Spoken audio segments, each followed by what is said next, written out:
ఆఖరి బాలుకు సిక్స్ కొట్టాలన్నదే సోమిరెడ్డి ప్రయత్నమా? తెలుగుదేశం పార్టీ సీనియర్ నేత సోమిరెడ్డి చంద్రమోహన్ రెడ్డి చంద్రబాబు కేబినెట్లోకి చేరడానికి తహదాలాడుతున్నారు. అందుకే వైసీపీకి కౌంటర్లు ఇవ్వడంలో ముందుంటారు. ఏ విషయంలోనైనా సోమిరెడ్డి ముందుంటారు. వైసీపీ అధినేత జగన్పై విమర్శలు చేయడంలో ప్రస్తుతం ఉన్న మంత్రుల కన్నా సోమిరెడ్డి చంద్రమోహన్ రెడ్డి వెంటనే స్పందిస్తూ ఆయన టీడీపీ నాయకత్వ దృష్టిలో పడాలని ప్రయత్నిస్తున్నట్లు కనబడుతుంది. లోకేష్ను ఉప ముఖ్యమంత్రిగా చేయాలని, పార్టీ వర్కింగ్ ప్రెసిడెంట్గా చేయాలని కూడా సోమిరెడ్డి డిమాండ్ చేయడం వెనుక మంత్రివర్గంలో ఛాన్స్ వస్తుందేమన్న ఆశ ఆయనలో స్పష్టంగా కనిపిస్తుందన్నారు.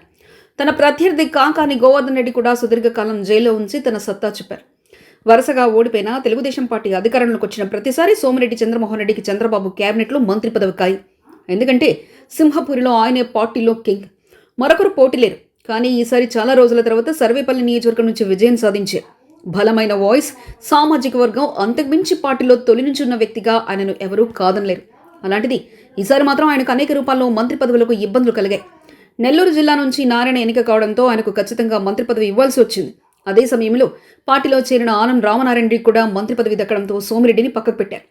కానీ 2.5 ఏళ్ల తర్వాత ఆయన చంద్రబాబు మంత్రివర్గ విస్తరణ తప్పదని అంటున్నారు. ఎందుకంటే ఇప్పుడున్న మంత్రుల పట్ల చంద్రబాబు అసంతృప్తిగా ఉన్నారు.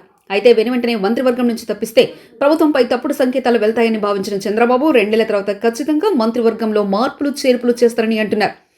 ఎన్నికల టీంను సిద్ధం చేసుకుంటారని అంటున్నారు. తొలి దఫా యువతకు ప్రాధాన్యత ఇచ్చినా రెండో విడతలో మాత్రం సీనియర్లకు ప్రాధాన్యత ఇస్తారన్నది పార్టీ వర్గాల నుంచి అందుతున్న సమాచారం.